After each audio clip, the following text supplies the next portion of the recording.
Welcome to the audio excerpts of special seminars and conversations with Nolan Narula on gettingpositivekarmanow.com.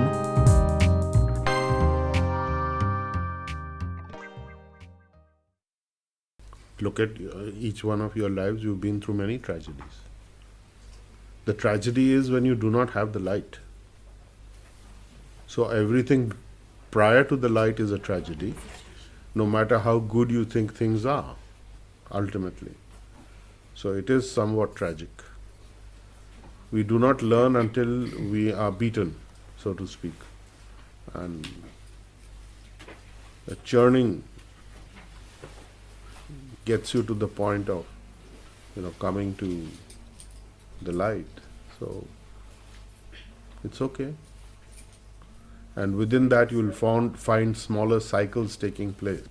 So you get these smaller sub-cycles within the healing aspect. And that actually depends upon your own evolution as a healer and your connection with understanding what is the light and what is it that you're doing in this life.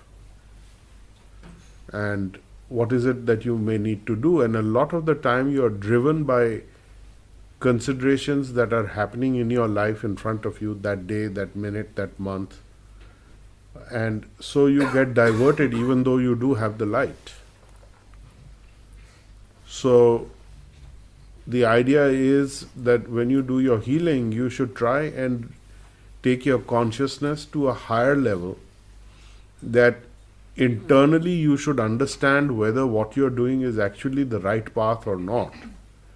And even though you may be driven to be doing things that are not quite right, at least you theoretically understand that this has a limited, kind of a activity run that you might be indulging in, because after that it's going to get difficult.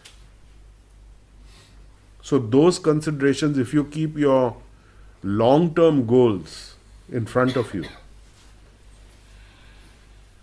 and you use whatever is happening in your life as a negative thing, bad thing, tough time, and think of that as a stepping stone and don't let it become an obstacle. The problem is that we allow this to overwhelm us.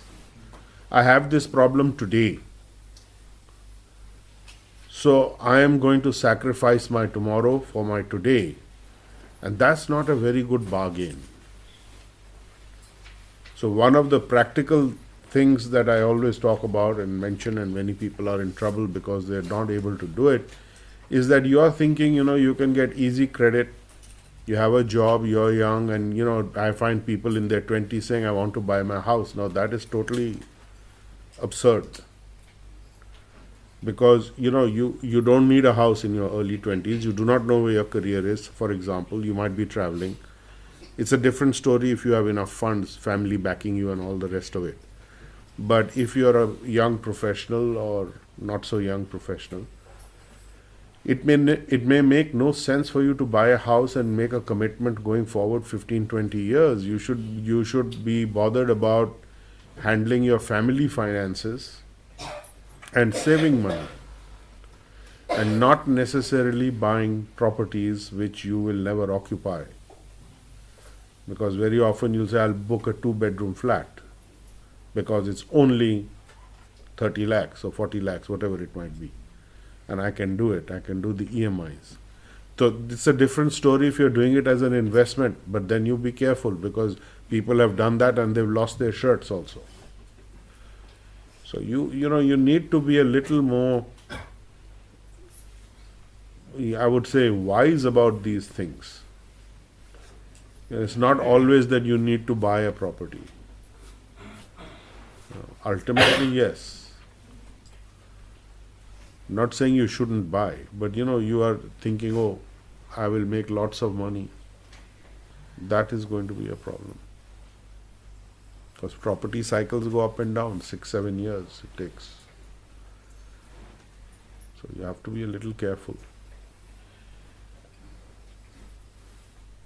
And you must save. You look at it this way, okay, you instead of buying a property, what will you do if you consider that you went to a bank and you asked for a loan, the way the bank will analyze your financials is, okay, you're getting X amount of salary, 1/3 of the amount you can afford to pay back as the installment.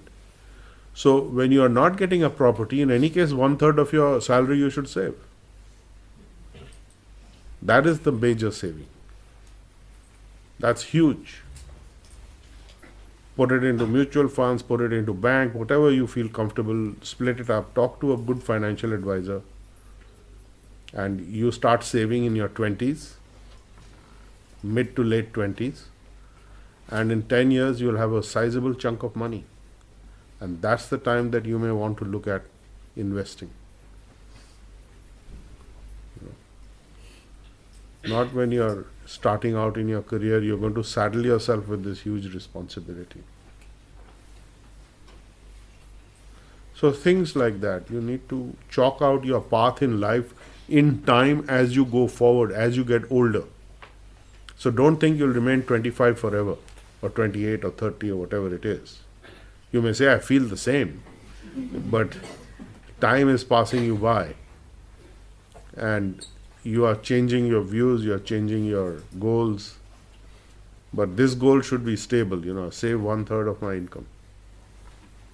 You will really thank yourself for it, even 3 to 5 years down the line, instead of blowing it up on this, that, and the other. Maintain a lifestyle, and the problem that people create for themselves is that as the income increases, their lifestyle keeps increasing, changing. And that's what kills you. So you have to do that very carefully.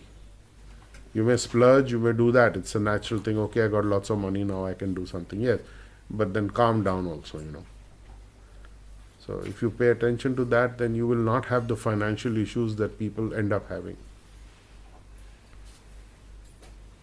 Otherwise, you will have financial issues.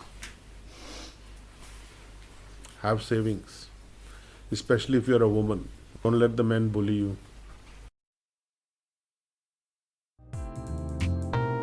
You've been listening to a discussion with Nalan Narula on www.gettingpositivekarmanow.com.